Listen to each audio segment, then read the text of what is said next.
इयत्ता चौथी. स्वाध्याय. बादशहाच्या हातावर तुरी दिल्या.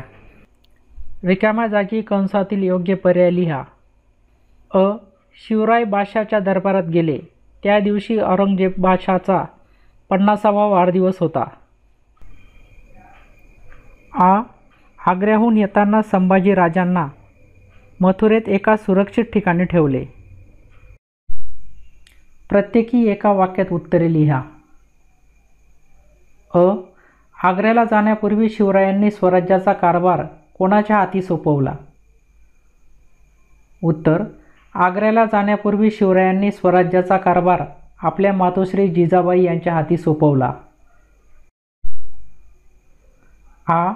आग्र्याला कैदेत शिवरायांच्या बरोबर कोण कोण राहिले? उत्तर. आग्र्याच्या कैदेत शिवरायांच्या बरोबर हिरोजी फर्जत व मदारी मेहतर हे सेवक आणि संभाजी राजे राहिले. आजार बरा व्हावा म्हणून शिवरायांनी काय केले? उत्तर. आजार बरा व्हावा म्हणून शिवरायांनी साधू व मौलवी यांना मिठाईच्या पेटारे पाठवावयास सुरुवात केली. 2 ते 3 वाक्यात उत्तरे लिहा.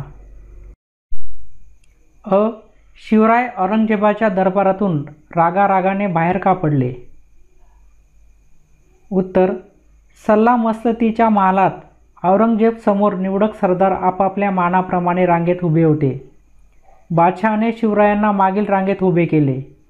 आपण ज्यांना पळवून लावले अशा जसवंतसिंग राठोडांसारख्या पुढील रांगेत आणि आपण महाराष्ट्राचे राजे असूनही बादशहाने आपल्याला मागील रांगेत उभे केले, या अपमानाची चीड येऊन शिवराय औरंगजेबाच्या दरबारातून रागारागाने बाहेर पडले.